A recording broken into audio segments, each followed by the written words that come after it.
ধরুন আপনার মাথায় একটি ব্যবসার দারুণ আইডিয়া আছে, কিন্তু ব্যাংকে গিয়ে প্রথম প্রশ্নই শুনলেন জামানত কোথায়।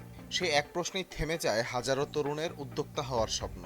তবে এবার সেই বাস্তবতায় পরিবর্তনের ইঙ্গিত দিচ্ছে সরকার। নতুন উদ্যোক্তাদের জন্য সহজ ঋণ, কম সুদে অর্থায়ন এবং স্টার্টআপে ইকুইটি বিনিয়োগ সব মিলিয়ে নেওয়া হয়েছে একাধিক নতুন উদ্যোগ। নতুন উদ্যোক্তাদের অর্থায়নে প্রবেশাধিকার সহজ করতে বাংলাদেশ ব্যাংকের মাধ্যমে চালু করা হয়েছে নতুন পুনঃ অর্থায়ন কর্মসূচি। এর আওতায় নতুন উদ্যোক্তারা কোনো ধরনের জামানত ছাড়াই সর্বোচ্চ 10 লাখ টাকা পর্যন্ত ঋণ নিতে পারবেন। আর যদি জামানত থাকে তাহলে ঋণের পরিমাণ বাড়বে সর্বোচ্চ 35 লাখ টাকা পর্যন্ত।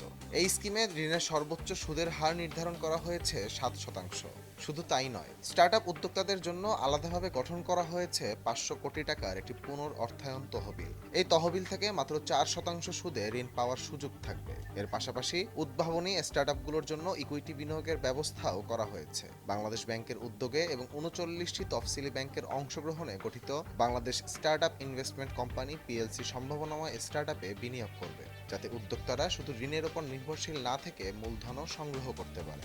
12 জুলাই জাতীয় সংসদের বাজেট অধিবেশনে কুড়িগ্রাম-3 আসনের সংসদ সদস্য মোহাম্মদ মাহবুবুল আলমের এক লিখিত প্রশ্নের জবাবে এসব তথ্য জানান অর্থমন্ত্রী আমির খসরু মাহমুদ চৌধুরী। অর্থমন্ত্রী জানান, ক্ষুদ্র কুটির ও মাইক্রো উদ্যোক্তাদের সহায়তায় বাংলাদেশ ব্যাংকের পুনর্অর্থায়ন তহবিল 100 কোটি টাকা থেকে বাড়িয়ে 500 কোটি টাকা করা হয়েছে।